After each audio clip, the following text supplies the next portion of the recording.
Everybody get in here and listen. It's the Baxter Street Boys. It's late night. We're past midnight. I just got home from the ball field. Mustering up some energy. I crushed a cold brew about the 8th inning. Ready to rock. Ready to rock. Griffin Jacobs sitting here a while, wasn't waiting on me. But it's time to go. Second episode on the new YouTube. If you're not subscribed, do it. If you haven't liked this video, just do it right now. One simple click. And then if you really love us, give us a comment.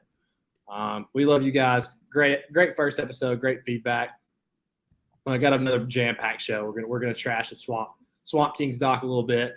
We're obviously gonna talk about the running back room and how Griff might have to step up. And we've got a couple other things on the docket. So looking forward to this. Let's just get right into it. Let's get after it. Bring the energy. Bring the fight. And McAllister down the left field line. Two have come in the paint. Oquendo. Oh, tomahawk. Cable launches one to right field, and he knows it. A grand slam. We just stepped on their face with a hobnail boot and broke their nose. We just crushed their face. Front, snap, hold, kick. No! Good! No! Good!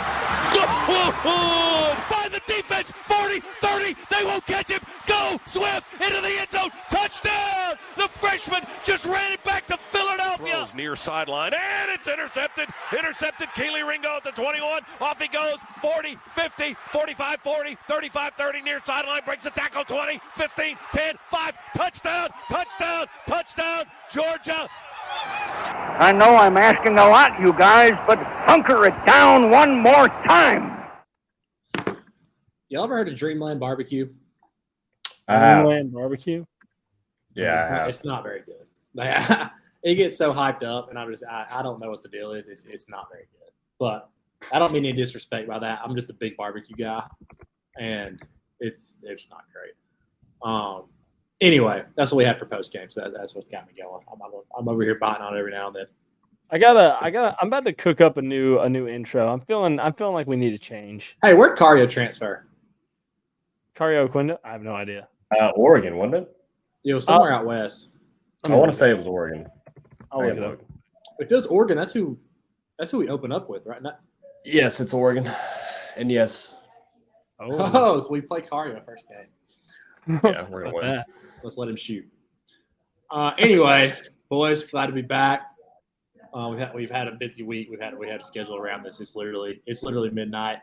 But we're on the mic. So this is like Pac-12 after dark. Rest in peace, Pac-12.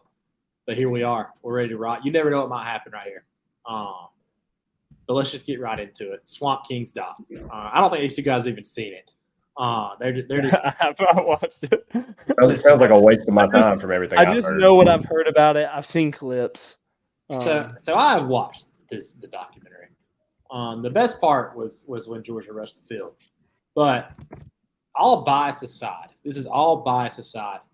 no one cares about the Florida Gators football success from that time period. The only reason anyone was going to watch this documentary is to see all the bullcrap that happened with it. But no, we're sitting here painting Urban Meyer like he's a saint. The Tebow parts are cool because Tebow's an awesome dude. Like, he's a great guy. He's entertaining. Like, Tebow's a cool He sounded dude. like he was going to cry. Like, the clips that I saw, he sounded like he was going to cry. I don't know if he was trying to do, like, a dramatic voice. They try to make a lot dramatic. They had, like, what's his name? They had, like, Brandon Seiler when he was doing the interviews. They'd have him, like, like looking out over some lake with the camera on him, and it was talking about like him getting the sack in the freaking national championship, and it's like got in some serious scene, like his aunt just died or something, and it's just like video on him, and I'm just it honestly, like, there's not many documentaries that you just watch just because the team was good, like when the Nick Saban documentary dropped, it's going to be awesome. Like, you're going to watch that because he was the best coach, like, in college football history. Yeah. Nobody's watching the Swamp Kings because we want to know if they won or lost the football game and how they did it. Like, we want to know why Urban Meyer was covering up murders. We want to know about, there was more racism on that team than any other team ever in NCAA history. Like, that's what we want to know about. I want to know about Brandon Spike's eye gouge and No Sean Marino at the cocktail party. I don't care about any of this other stuff. I don't like. We know they won national championships. No one cares. This would be like, and it's one of the untold. Like, no, this was told. This was is told. this is All the of it story was that told. everyone knows. But Everyone knows. it would be like making a documentary about Georgia's back-to-back national championships, and like being like everyone needs to watch On this. Netflix. Like, nobody outside of Georgia fans would want to watch that shit. Like, dude, ESPN 30 for 30 should have picked this up because Netflix is soft. Like, Once I saw Urban Meyer was involved, I knew there was no way. After the Johnny one, like, I knew it was gonna suck. Like, I really was excited about this. Like, you can blend the football while talking about all the other stuff, and that would have been sick. It was literally only football, and like, it is cool because I like documentaries, but it's not what anybody came to see. Like, like you watch like a Fantastic Lies from ESPN 30 for 30. It's one of the best documentaries ever about the Duke lacrosse team. Like, that's sick. Nobody cares about lacrosse. Like, even like the Miami one, that was a good one. They're talking about everything that involved the team, not just baseball or football. Yeah, it was brutal. Like, this should have been done. This should have been done on SEC Network, not Netflix. My favorite sports doc is the I Hate Christian Laettner 30 for 30. It's a good one. Yeah, it's talking about everything around it. That like Pony Excess. That was a good one. The SMU one when they got the death penalty. Have y'all ever watched? I mean, The Last Dance was awesome. It kind of does the same thing where it's kind of going through basketball, but it goes to behind the scenes a lot. You're talking about Dennis Rodman. It's talking about Pippen, some behind the scenes. Like, that was a great documentary too. So have y'all ever watched? But even in that sense, like, it was Michael Jordan. Like, exactly. So, but have y'all ever watched the 30 for 30 that was on like the NFL draft that had like John Elway, Dan Marino, and all those guys in it? It's a pretty interesting one. There was a lot of stuff that went on in that draft, and just like for those guys to end up where they did, like, it was pretty interesting. I haven't watched that one in a while, but I remember really liking it. Yeah, I love behind the scenes documentaries. I mean, I want to know it all, but like, nobody cares about behind the scenes, late night lifts and Florida. Like Griff said, that's not behind the scenes. Oh, these guys are working hard. They're doing mat drills. Yeah, I mean, Mark Rick's team did mat drills every single year he was coach. Like, everyone does this stuff. So yeah, it was. I think it was very weird, the response. Like, there were a lot of people getting very upset that people weren't just like all about this documentary. Like, okay. Sorry, I didn't like your urban PR. Right. Stuff. I mean, listen, if it was a Georgia doc, I would have watched every second of it and loved it. Like, I'm sure Florida fans love this doc. Remember that one guy in our comment section when I tweeted something about it? He's like, "Thanks for watching." Like, dog, you ain't getting paid for it. Like, yeah. You mean thanks for watching? Thanks for watching. It's fine. I'll be watching. I'll be watching week one against Utah too. And if you don't cover, I'm gonna have a lot more to say about it. I was watching it because I wanted to figure out all the all the behind the scenes stuff about all the crap that went on that year. I thought it was gonna trash their program, really. Yeah, exactly, and it did. Yeah, that's another reason I kind of want to see it. I mean, really too. And there was more that even I had forgotten about. Like, what was it? Carlos Dunlap getting arrested the night before the SEC championship. Janoris Jenkins. Like, I'd forgotten about a lot of this stuff. Dude, and they have so many guys. Yeah, like, and I think maybe in 20, 30 years we'll get that documentary. At least I hope. Like, The Last Dance, that was like 20, I guess 20, 30 years after the fact. Like, I think maybe at that point we'll get that. But yeah, it was disappointing. Whatever. I'm not watching it. I saw a couple clips. I've probably seen that all, and I've needed to see from it. Yeah, enough talk about Florida on here. I mean, screw them. Dude, the thanks for watching killed me that. Be serious, dude. Thanks for watching. I know we have a lot to do now. Before then, I just wanted to say I'm so excited to make picks. I'm so excited to make picks. Yeah, we haven't decided the punishment yet. We're going to. Last year's punishment, as most of you know, was you have to attend a Georgia Tech game if you have the worst record. That speaks for itself. I mean, that's a pretty poor punishment. Yeah. Griffin will be attending a game this year. Needless to say, Griffin lost. That'll be coming up soon. First off, though, a little more spring intel, a little more camp intel. Unfortunately, we're going to be talking about injuries. We came on here talking about concerns for the season, and running back was a hot one when we asked the public. Well, if you were concerned about running back before this week, you're grabbing a fire extinguisher right now. Because I'm not going to sit here and sugarcoat it like, we're fine. We're good. We're all this. This is probably our thinnest position group, and it is now definitely our thinnest position group. And listen, we've always survived. We've always, we have guys. But, like, do we have a game changer back there? Do we have the depth? I mean, I think Kendall Milton can be a game changer. But, I mean, like, when I look at it now, I was getting pretty, like, dang, and, like, wow, like, maybe this is something we're going to have to start worrying about whenever the news came out that Branson Robinson ruptured his patella tendon. But then I was kind of I wrote it all down, and I was like, we still have Milton, Dejon Edwards, who, we talked about. But he's hurt too, Griff. Dejon Edwards is hurt? Yes. Yeah, he has like he got hurt this week. Yeah. Oh God, I didn't know he was. That's part of this. That's what I'm saying, dude. That's what I'm saying. Like these guys are dropping like flies. So take one off your list and keep going. Yeah. No, but Andrew Paul and Roger Robinson too. But Andrew Paul might not be ready for the beginning of the season. So yeah, Andrew Paul just came out of a brace. But yeah, Andrew Paul was the guy I was talking about last year. Like he was making a lot of noise out of camp, and everybody was really excited for him before he tore his ACL. But yeah, that's the thing too. Is like I think he just came out of a brace. Like very recently. Did. And let's be real. We've seen plenty of running backs at Georgia come after ACL. You're not right till year 2. Like let's just be real. Like Chubb, Zamir, like except for Gurley. It's not easy. Well, I guess Gurley. We didn't see him after ACL. He tore it at the end. But he was fine in the NFL. He did go off in the NFL. Yeah. He's different. Speaking of patella tendon rupturing, like that has to hurt like horribly bad. It sounds like it hurts. Yeah, I think that's when isn't that when the kneecap goes like the side of your freaking knee? Yeah, anything knee related just seems brutal to me. But yeah, that sounds worse than like a torn ACL, like a patella tendon. What was it? Yeah, patella tendon rupture. Yeah, that sounds freaking awful. I completely agree. Yeah, so hopefully, I mean, we want Branson back, obviously, but I think Dejon's is not as serious, but still, like it's a joint injury on a running back, which is not good.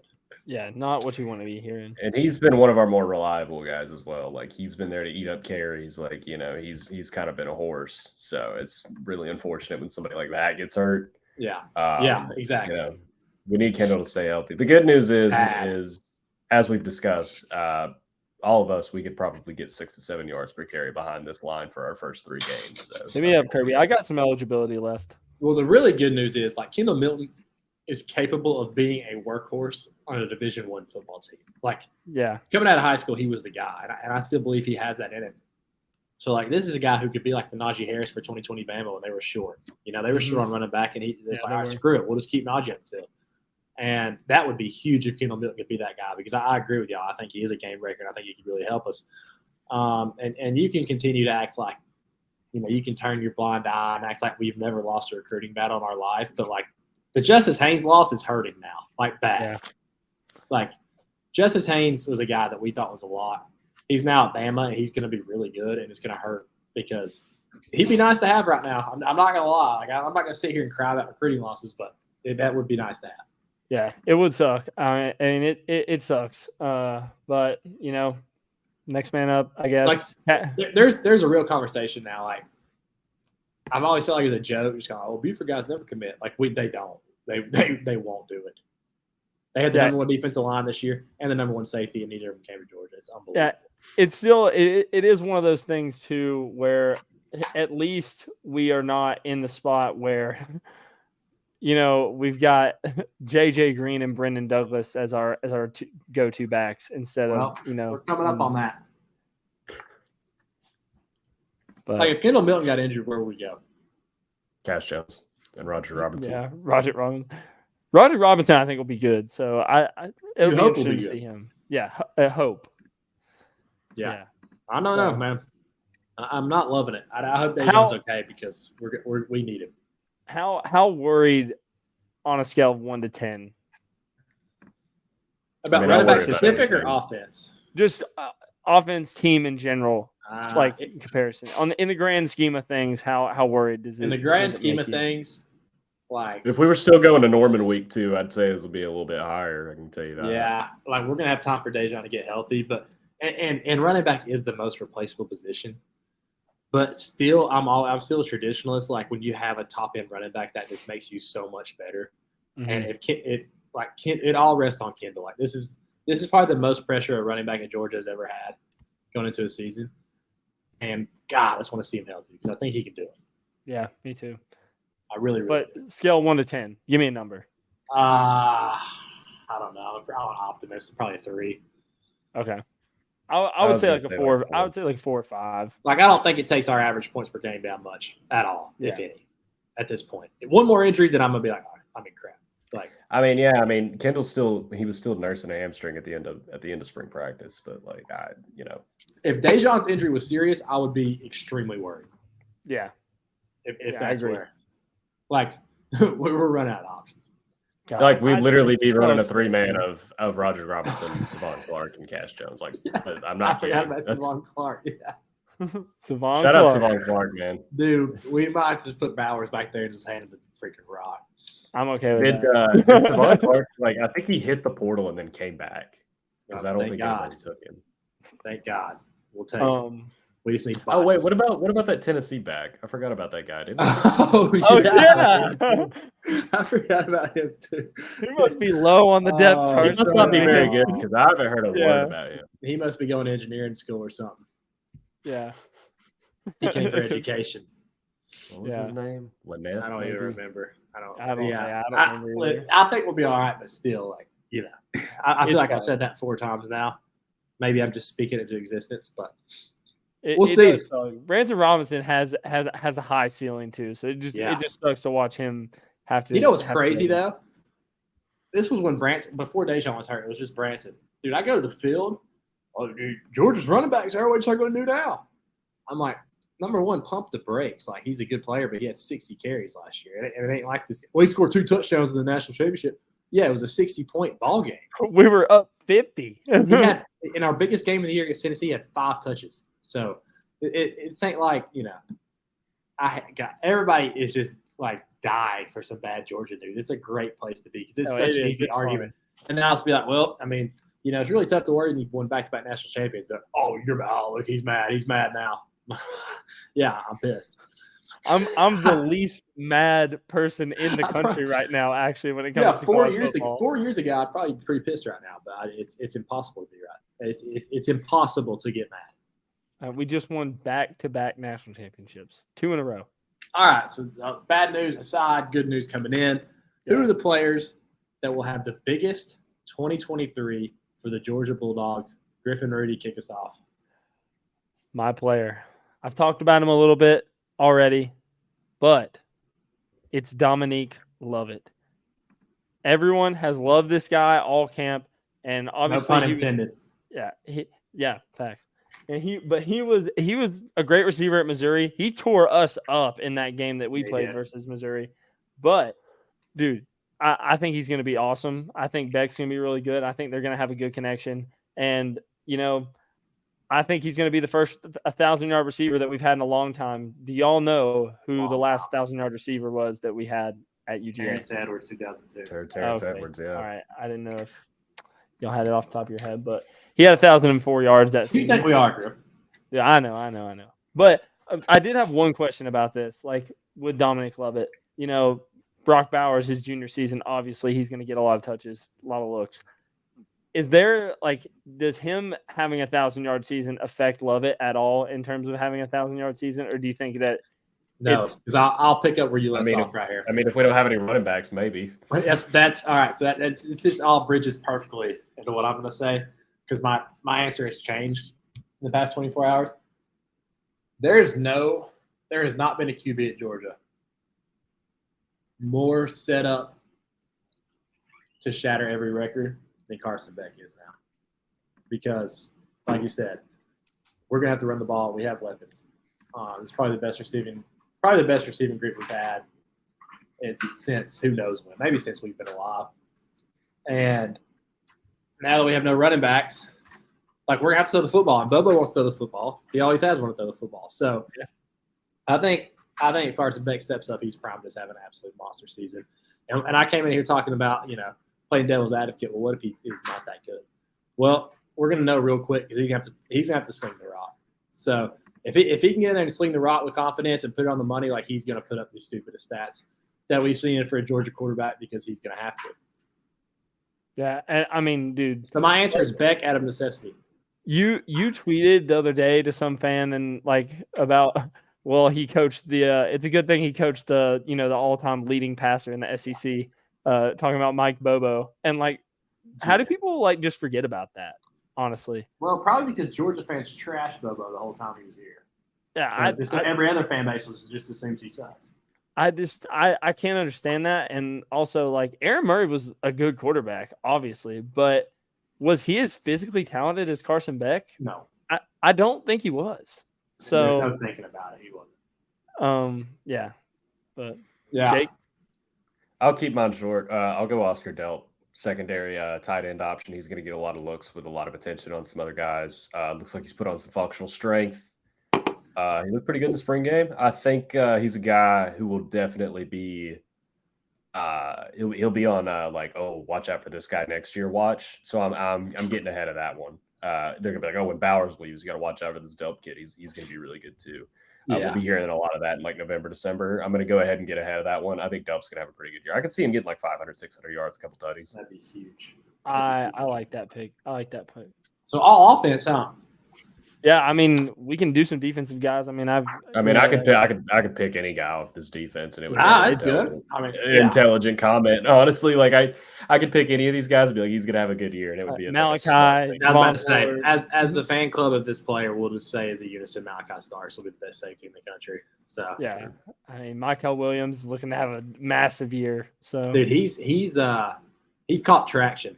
He has the offseason. People have bought into Michael Williams. Even at the end of last year, everybody's like, yeah, Michael's going to be really good, But then all of a sudden through the offseason, it was just like, this guy's going to be a superstar. And then now he's like, I saw a list where he's on the top 10 players in college football. Yeah, he was. He was number 9 or something. Like, I'm going to be honest with you. If I did that right now, I don't think I'd have him in the top 10. And I'm high on him. So exactly, yeah. He's one of those players who just freaking, caught the momentum and ran with it, which is cool. Yeah. That's us. Like, think about if we're going into this year in 2021. Remember, they were the no-name defense at the time. Like, they didn't have any big stars. Like now we're forecasting stars on our defense because we know someone is going to be good. Yeah, I think defense. I think even without Jalen Carter, I think this defense can be better than last year's because a lot of the guys got so much experience and they're all coming back for another year. Like you look at the linebackers, you look at the secondary, like most of these guys just got so much experience. I think they're going to be good too. I think they're going to be more of like a sum of their parts because they go 3-4 deep at every single position. Speaking of defensive line too, did y'all see Bear Alexander's most recent comment about UGA? That dude is irrelevant. I don't care. Why is he still talking about us, dude? Dude, if you wanted your bag from USC so bad, like go take it and go play in your pathetic Alex Grinch defense, dude. We don't care about you. He's going to be an absolute non-factor. Absolute non-factor. Hey, good luck, man. You're playing on a defense where you'll be giving up 400 yards a game. Yeah, you'll be on the field the entire game. So you'll get a lot of screen time, a lot of tape.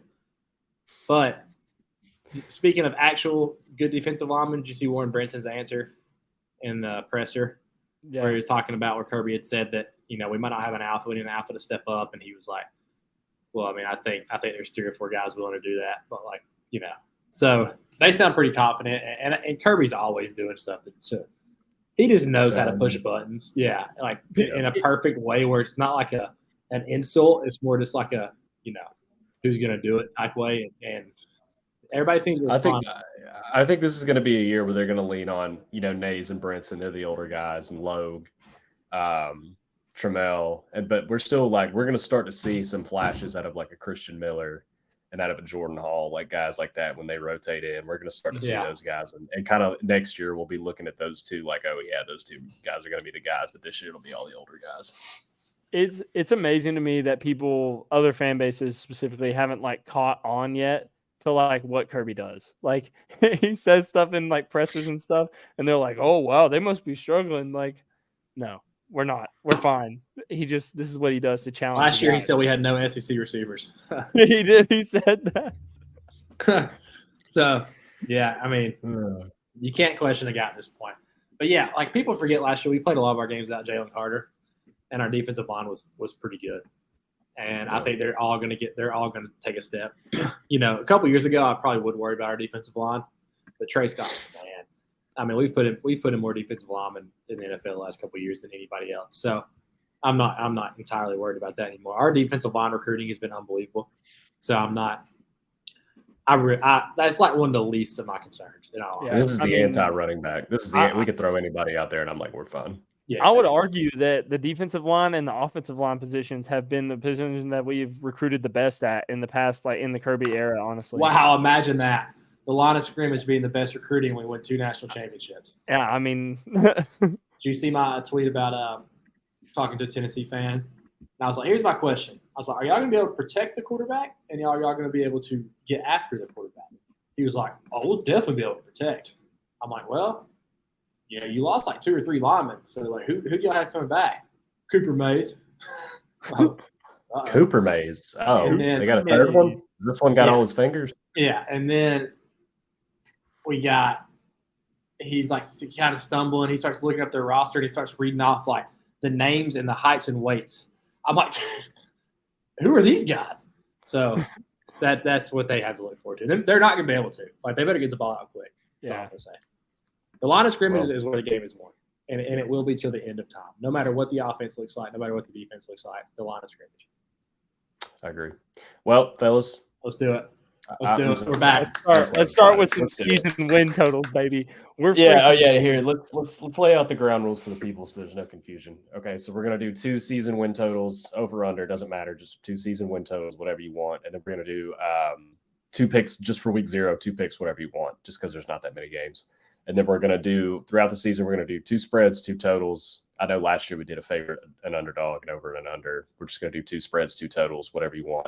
But that'll start next week, week 1. We're going to do 2 preseason win totals and 2 picks of dealer's choice for week 0. Beautiful. Go first. Who wants to go first with a win total? I'll go first. I'm excited. You go ahead, Cole. Go ahead. Well, me and Griff talked about this on the show one time, so this is not going to come as a shock. I don't know which one I want to do more.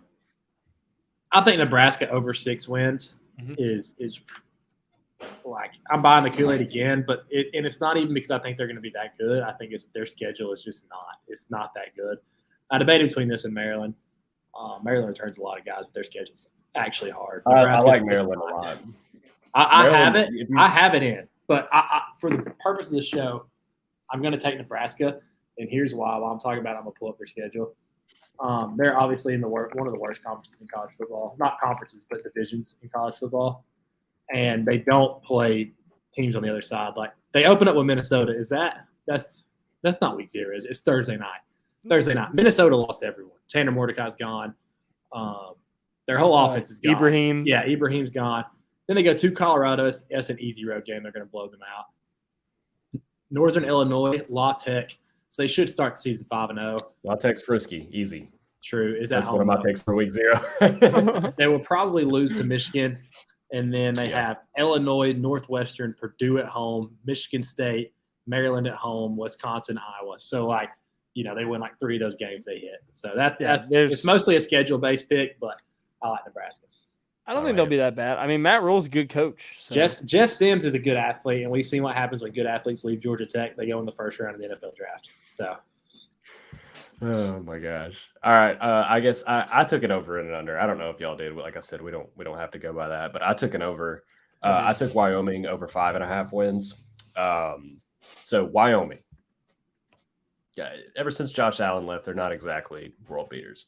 This is a wild pick. This is a wild pick. I can't wait. No, this is off the wall, Jake. This is the last team I expected you to pick. Wyoming has a pretty strong defense at all 3 levels. Their best pass rusher last year actually missed all of last year too, but he's coming back. Their quarterback was not good. Degeneracy 101.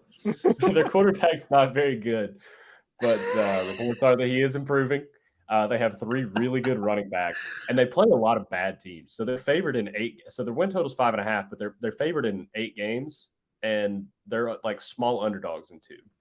So they do play Texas Tech week 1, which I think they'll lose, and they play Texas week 3, and I think they'll lose. That's fine. Yeah. But they'll play Portland State. They're underdogs to App State. But then they go New Mexico, Fresno State, Air Force, Boise State, who I think is going to have a bad year, Colorado State, UNLV, Hawaii, Nevada. They can get 6 wins out of there. Colorado's over. I think under. they have Colorado strong. State's over under is 4.5. By the way, just to throw that in there, 4.5 over under on Colorado State. I'm looking right now, and the over is plus 200. Yeah. But Wyoming, strong trench play, running back, good defense. I think that'll win them a lot of games against some bad teams. I love that. I think you might have convinced me to take Wyoming. Yeah, I mean, no, for real. Before I do my pick, though, speaking of degeneracy, y'all should see Jake's list of win totals that he took. It's absurd. I don't know if you're like putting that out on Twitter, Jake, but I might at some point. Let's just say I screenshotted the gambling hotline and sent in the group message. I had a lot of many teams. I was like, oh my god, he's every team in college football on this list. I liked Memphis. I could have run it back with Vandy. I loved Maryland. I think Maryland could be like 6-0 going to play Ohio State. I almost took Penn State because Penn State's at 9.5, and even if they lose to Ohio State and Michigan, that can still hit. Yeah. But yeah, I could be here all day with these. But the thing I love the most about that is that Jake picked Wyoming out of all those. But that's hilarious. But dude, he had compelling arguments. They're favorite. No, he did for sure. Over under 5.5. That's a lot. I mean, no, yeah, I agree. I'm in on it. I might take it. I might ride myself. Strong trench play in that conference translates to wins. They have a favorable schedule. They have a good defense. Like I think that can get you to a bowl. And their coach has been there for like a decade. Like their coach has been there forever. Like they're a stable program. I like them. The strong trench play. Is that relative or is that like? Well, it's definitely relative. I think they're going to be a good G5 team, though. I actually took them to win. The Mountain West too, at like plus 1,200. Oh my gosh! Oh, Jake, big Wyoming guy. All right, let's do a after this a conference winner too. That has to be at least plus 400, and then you get 4 points if you hit. Okay. Oh, only plus 400. I think we should do like plus 1,000. No. It's a real pick. Yeah. Okay. I mean that's fair actually. Plus 400 is going to be an outlier team. Yeah. It's going to be like the 4th or 5th best team in the conference. All right, win totals for me. My over. I did an over and under as well. I'm going to do Kentucky over 6.5. Oh, that's a good pick. I have them. I really like Kentucky this year, and I'm bought in. I like Devin O'Leary. I think people really aren't expecting them this year at all. No. I like them. I like them a lot. There's no O in Leary. It's just Devin. Y'all are gonna absolutely vomit when you hear my conference winner. But you just decided this. You forced my hand. That's all I got to say about it. And then my under is Tennessee under 9.5 wins.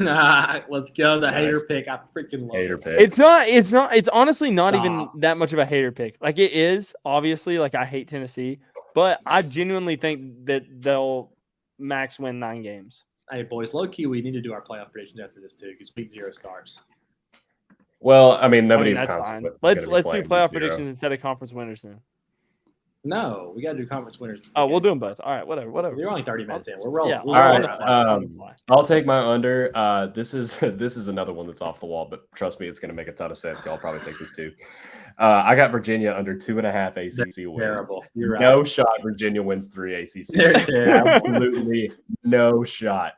So they lost Brennan Armstrong and they replaced him with an FCS quarterback. They have a terrible defense. They lost their 4 best defenders on a terrible defense. And their schedule is absolutely brutal. Like they play James Madison week 2, and I don't think that's a guaranteed win for them. Like, definitely not. Kind of like a plucky Sun Belt team. I tell me where you see here. I'll just read their ACC schedule. By the way, under 3.5 wins is a good bet too because they have to play at Tennessee and at Maryland, which I don't think they're going to win either of those games. No. Here's their ACC schedule. They get NC State at home. They go to Boston College, who I think is going to be frisky this year. 2 North Carolina, 2 Miami, Georgia Tech at home, 2 Louisville, Duke at home, and Virginia Tech. I don't see 3 wins there. I'm sorry. There's no way. I don't know if I see 1 win there. That Virginia Tech game is sad. That's a sad. It used to be kind of a sneaky good rivalry game. That game is pathetic. It wasn't even that sneaky. It was freaking awesome, is what it was. A fun game. Yeah, that's. I mean, if they beat Georgia Tech and Virginia Tech, which I don't think they'll even be favored in either of those games. I'm still going under. No shot. Virginia wins 3 ACC games, so I got them under 2.5 ACC. Griffin's freaking took mine, so I'm scrambling. I'm sorry. You can take It's all right. Kentucky too if you No, want. that's Do you need to Let consult me my let me list? talk about Tennessee for a minute though. I genuinely don't think Joe Milton is going to be that good. Everyone's on the hype train, but I mean we've talked about this a million times, but I'm just not bought in. They lost a lot more on offense than they're acting like they did, and also everything they're bringing back on defense, they're all trash. So I mean, and I think the East is going to be a way more frisky this year than a lot of people think. I think Missouri is going to be pretty good. We talked about that last week. I think Kentucky's going to be good, obviously. So I mean, and then Florida. I mean, they go to Florida. I don't think that's a guaranteed win at all for them. So. All right, I just found one that I like. Listen to this. I'm just scrolling through this list. I'll be taking Indiana's under win total at 4. Oh, yeah. 4. Listen to the schedule and please tell me how you can even manufacture 4 wins. Cole, if you'd looked at my list, you would have known this already. No, Yeah, it's on there. It's on there. Okay. It's on there. Okay. Well, let me read the schedule for the folks back home. They open up with Ohio State at home. You do get them at home, so flip a coin there. Indiana State at home. Yeah. It's got to There be. you go. I mean, that's Shout out Larry Bird. Fighting Larry Birds, yeah. Louisville at home. Louisville will boat race them.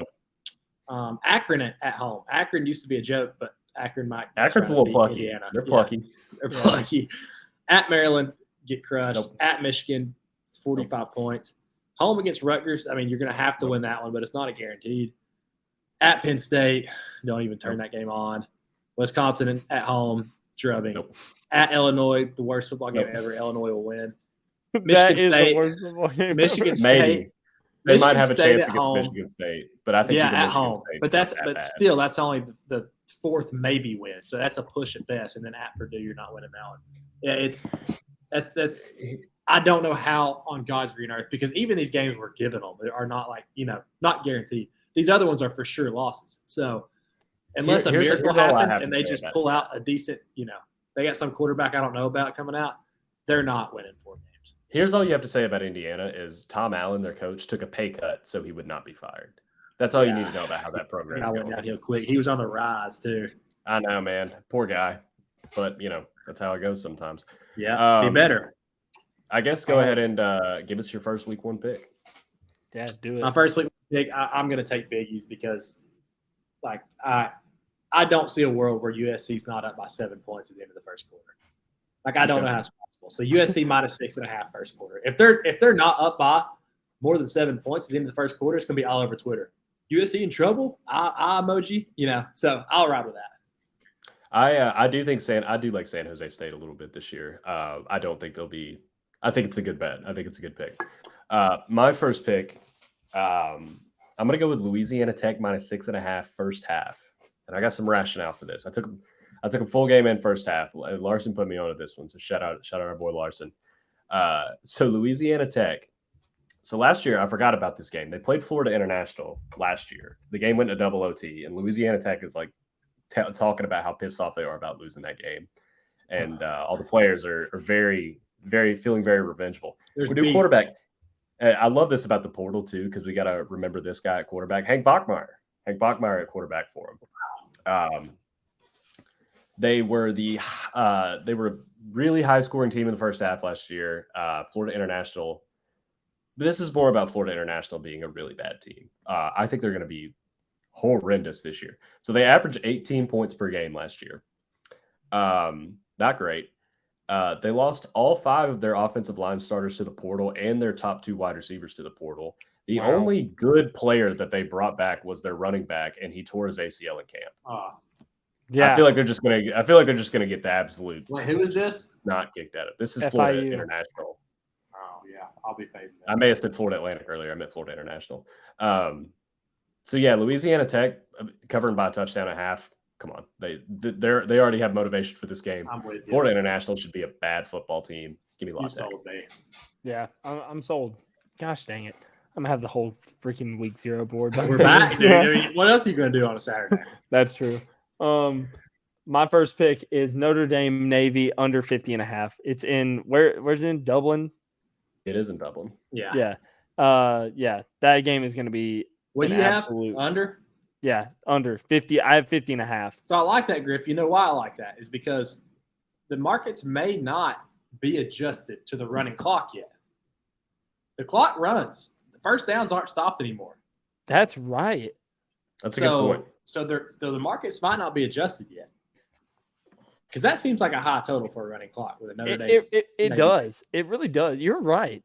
I hadn't thought about that yet. That's sharp right there.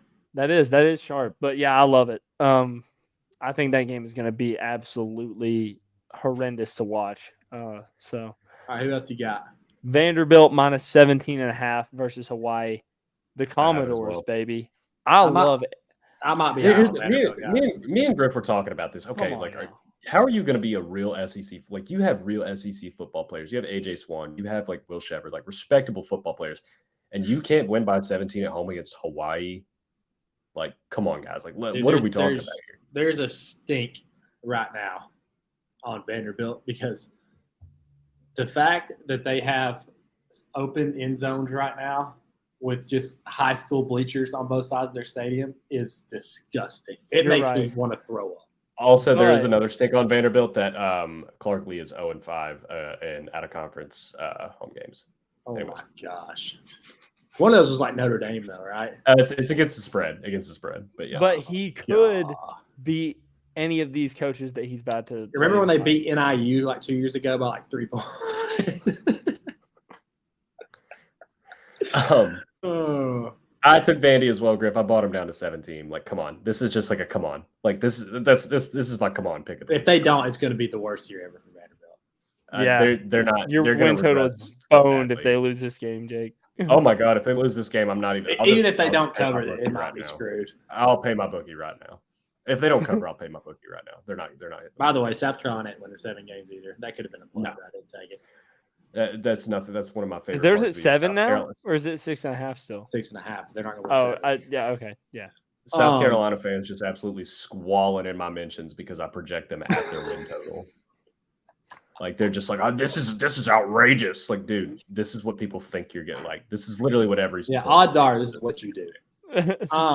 It's actually juiced to the It's actually juiced that you do this. Yeah, they cover with your provision. My pick, as just a classic respect the troops pick. We're gonna be in European territory, and we're sending our troops over there. Those guys have never lost overseas, so they will be covering the spread. And yeah, that's pretty much what I got. There's Navy plus 20.5. All right. I don't hate it. Also, never lost overseas. Well, we have tied. We have tied overseas, so a tie is a win. I got 20 points. So. That is true. I'm going to take UTEP -1. This is another. I think UTEP's just a little bit bigger and stronger than them on the offensive and defensive lines. Jacksonville State's first game in the FBS with Rich Rod. Good offense. God, they had Rich Rodriguez. That's crazy. Yeah, they could come out and blow the doors off of UTEP. But this line has moved, I think, from like Jack State -2 to UTEP -1. And so I'm basically getting a money line pick 'em here. I'll take UTEP. I just think they can win in the trenches. Maybe a little welcome to the FBS moment. I think the game is at Jacksonville State, so that crowd's going to be the crowd will probably be a little rowdy. But yeah, sure, I'll go UTEP. I mean, it's week 0. Come on, we don't got much to pick from. Facts. All right, quick conference picks. It's got to be at least let's plus do 400. let's do plus 500 because 400. I'm looking at some of these like LSU's like plus 450. Okay, well, I mean, I'd that'd never still take be an LSU. upset, but I have to go back to the drawing board then because I was going to do Penn State. Don't act like Okay, you take okay. LSU. Well, yeah, wait. Penn State's 500. Yeah, they are. They're 575. I just looked up. Well, they've went up since I took them. Then that sucks. I was going to take. I have Penn them State at plus too, 475. but I have a backup pick, so that's fine. So I'll kick us off with Penn State. This is the year for Penn State. Like, listen, I heard somebody talking the other day tell me, I just can't buy into James Franklin. I don't think he's a great coach. Well, listen, anyone that wins 8 games at Vanderbilt is a good coach. I don't care what you think of the guy. I don't care what opinion you have on him. It is wrong if you think he's a bad coach because he won 8 games at Vanderbilt. This is like his make or break year. That like I'm willing to say that. He's actually This been is better than if people not think. now. Right. This is a if not now win moment for Penn State. He has actually been a lot better than people think. If you go back and look, like they're winning 8 to 10 games a year. But Drew Aller is their quarterback, and he's the most talented quarterback they've had in forever. And he's the guy that's supposed to be the savior. Running backs are loaded at the running back position. Their defense is really good. So this is they always have a good receiver, and so Penn State, they kind of got favorable schedule when it comes to like playing Michigan.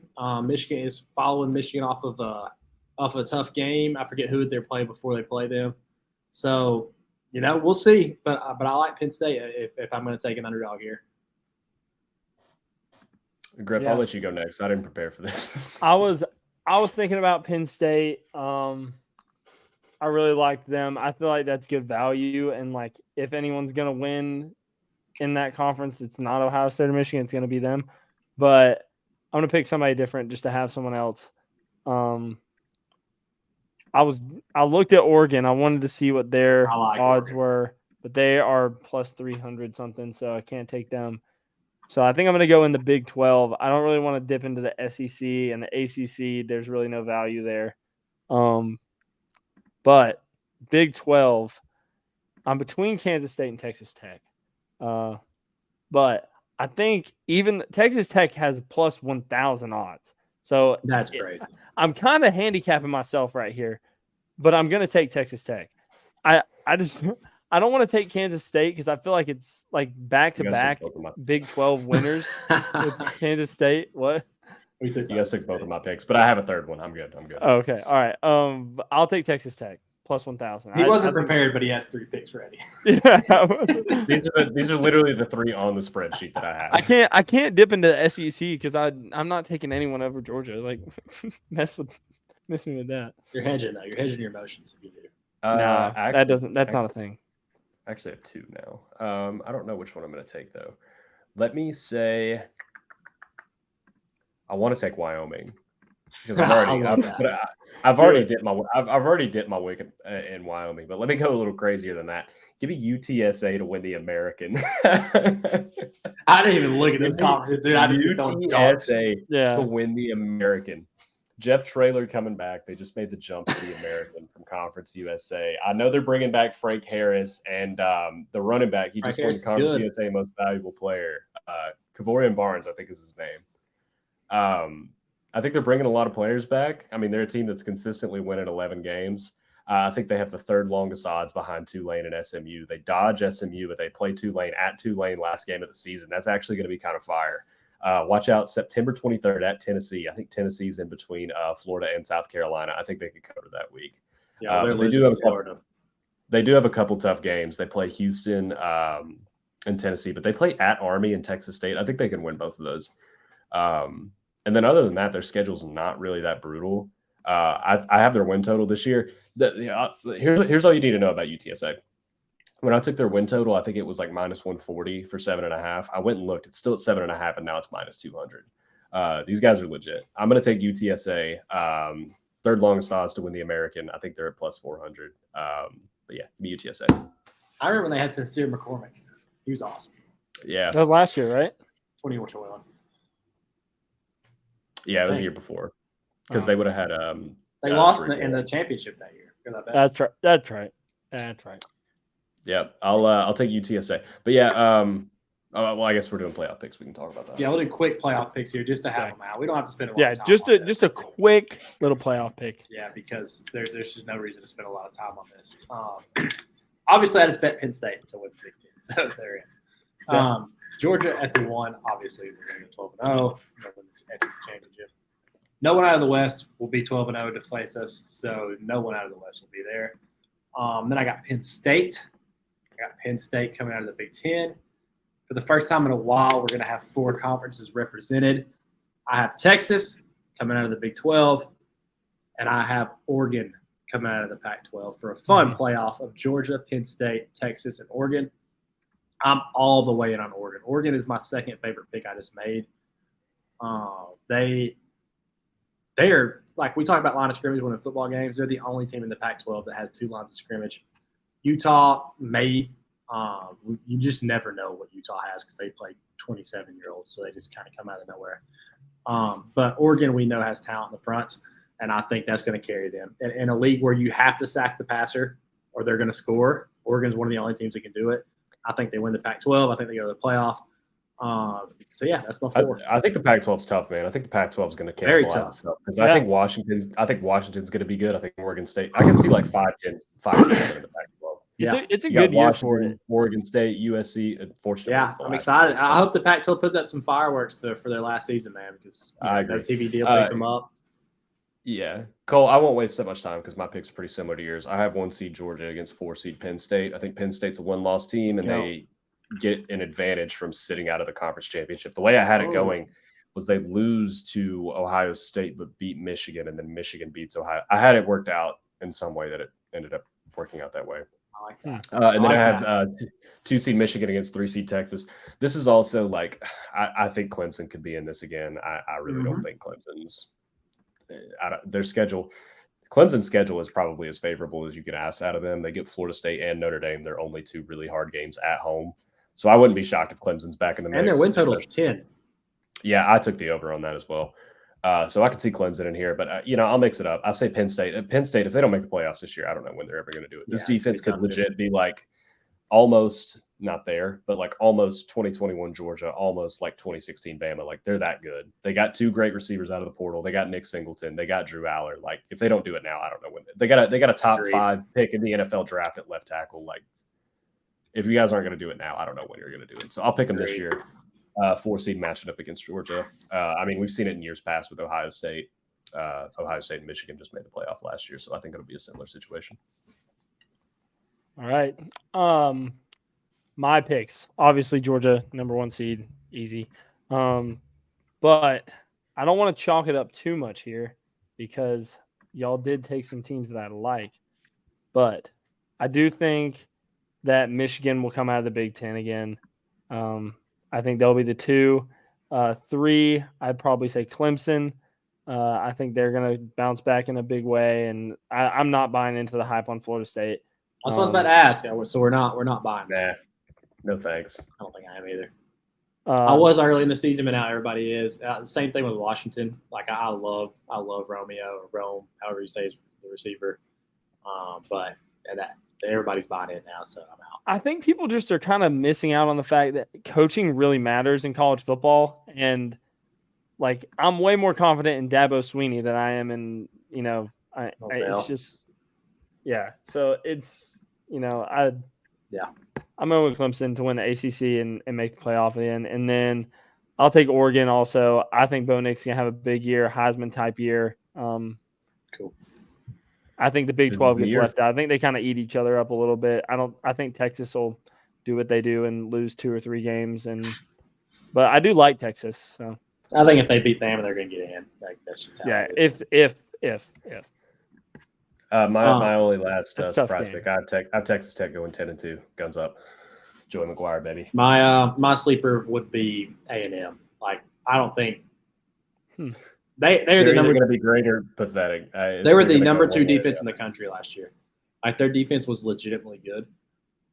Like Bobby Petrino, as funny as this sounds and as wild as this sounds in the year of our Lord 2023, Bobby Petrino could be the missing piece of that team. He could. In all honesty, he could be. And if he is, they are going to be dangerous. If there's a team that I think is like the TCU of this year, I think it might be Wisconsin. Yeah. Luke Fickell's been to a playoff before, and Wisconsin lost a lot of stock points though when the intern tweeted out on the Cincinnati account. That was pretty crazy. When I was doing my season predictions, like I was picking like week by week, and I looked up at the end of the year, and I had Wisconsin at 10-2. Like their schedule is just really not that tough, and I think they brought in a lot of talent in the portal. I think Luke Fickell's a good coach. I could see him winning 10 games. Yep. Yeah. Agreed. Good show, boys. That's all we got. I should have said in the middle of the video because a lot of y'all probably aren't watching still, but like this video, please, and subscribe to our channel. We appreciate you guys listening. We appreciate y'all following us on Twitter and all other platforms. You guys are the best. Football season's here. We did it. We really did it. We're making picks. It's awesome. It's back. Nothing else really matters. High five your buddies. and get ready to lock in this weekend. Go Dogs.